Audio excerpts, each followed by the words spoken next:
Hi, and thanks for tuning into the video. Right now we are looking at a Hearts and Arrows round diamond. This one's actually lab grown, and it was graded by a laboratory called the GEM Certification and Assurance Lab, also known as GCAL. Now we purposely had this diamond graded by GCAL, and I'm going to explain why. Now here is a GCAL certificate. So as you open the page, you're going to see that GCAL offers a ton of information about the diamond. Now, being that Hearts and Arrow diamonds are cut to very precise standards, we believe that this GCAL laboratory certificate is the best way to show that the diamond does indeed meet the Hearts and Arrows criteria. And for lab growns, we haven't found any better laboratory to do just that. Now they call it 8X because there's 8 different ways this company has chose to analyze the diamond to determine that it's indeed the cream of the crop. So the first category that we're going to discuss is polish. Now this is common on many laboratory certificates, and for the diamond to receive an excellent grade, it has to be free of polish marks, burns, and scratches. So basically the laboratory is looking for remnants of imperfections the cutter may have left behind. Now because humans aren't perfect, most diamonds have some sort of flaw due to polish. However, most of them are so minute it's not even worth mentioning. The ones that you could see under a 10x loop or beyond will take a hit in this grade. And most customers who want a Hearts and Arrows diamond are looking to have their diamond pretty perfect, so they're not looking for a polished grade, anything less than excellent. Another important feature of Hearts and Arrow diamonds are the external symmetry. Master cutters identically shape each facet around the diamond and ensure that they are perfectly aligned. Only diamonds with precision faceting achieve a GCAL grade of excellent. Let's look at some examples. So here's a great diagram that shows several reasons why a diamond's symmetry grade could be reduced.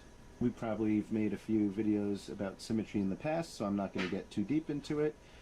But to make it short and sweet, you'll see, sometimes a culet could be off-center, the table could be off-center, the facets could be totally unsymmetrical, sometimes the facets won't connect properly, the pavilion and crown angles might be not aligned correctly, there could be naturals on the crown and pavilion, there could be an extra facet, a wavy girdle, and the table and girdle might not be parallel with each other. So once again, I'd say those are some great examples, but it's not limited to just that. Next up on the list is proportions.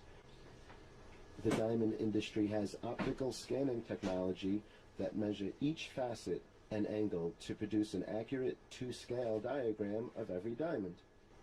Here at Good Old Gold, we have something called the Sarin machine that's able to produce these measurements, and here's an example of how it's all displayed. Now, in order for a diamond to qualify for Hearts and Arrows, it has to fall into precise measurements. Here is the list of measurements that Good Old Gold uses to achieve such a status. And not all vendors have the same measurements, but they're usually pretty close. The parts of a diamond can be found in other videos or websites online. However, to make it short, here is the table percentage, the crown angle, the pavilion angle, the total depth percentage, the lower half facet percentage, and the star percentage. And you will see that each and every one of these measurements fall in between Good Old Gold's Hearts and Arrows standards. And next on the list is optical brilliance, which is the overall return of white light to the viewer. It is measured to the 1,000th decimal place and is represented in this image. I'm going to make this image a little larger, and the white areas indicate light return and brilliance, and the dark blue areas indicate light loss. So if you think of a diamond, think of a window where the light goes through the diamond and just continues on. That's light loss.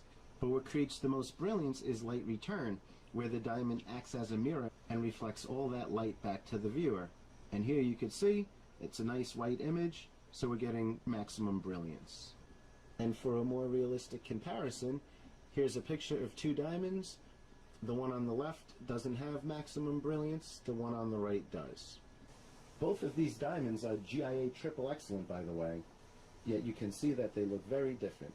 And in the past I've done videos explaining why you'll see contrasting visual appearances even though a diamond can receive the same grades on paper. The next characteristic that GCAL will analyze is fire. Fire results when white light travels through a diamond and is dispersed into its rainbow of spectral colors.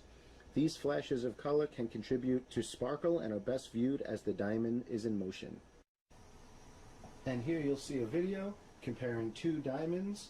Both of them are GIA triple excellent, and one of them has a lot more fire than the other. And you'll see that all the color return is pretty much rainbow colored at this point, which is different from the optical brilliance comparison where you only saw white light return.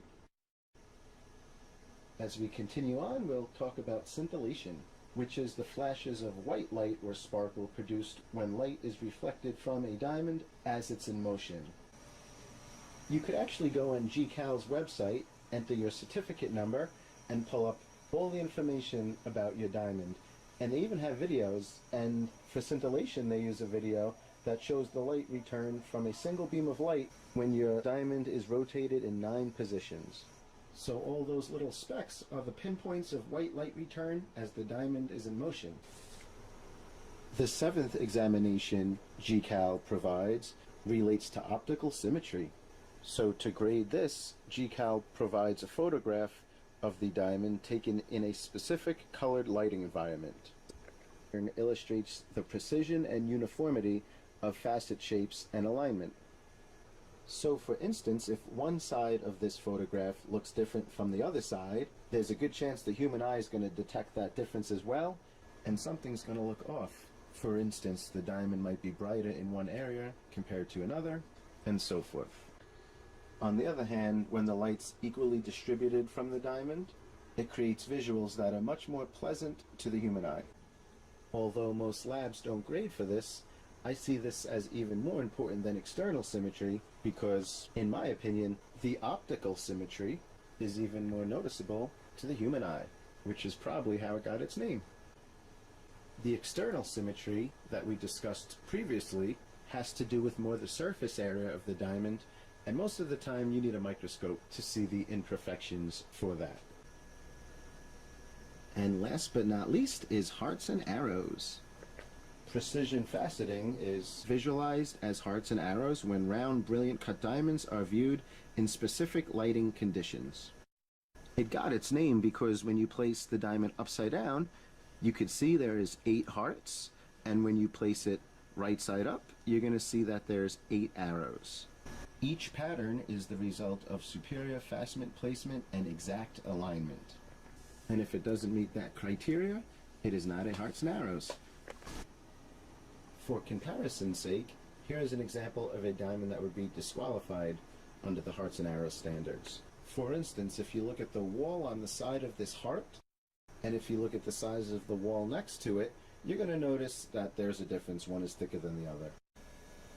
Also, if you look at the size of the red cleft in between the heart and compare it to the size of the one underneath it, you're going to notice that there's a difference.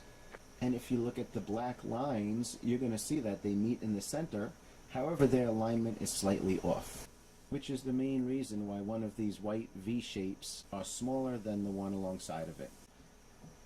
The lack of symmetry in some of these examples are reasons why a diamond wouldn't receive an excellent grade under the hearts and arrows standard. And once again, as a reminder, here is a great example of what a hearts and arrows would look like.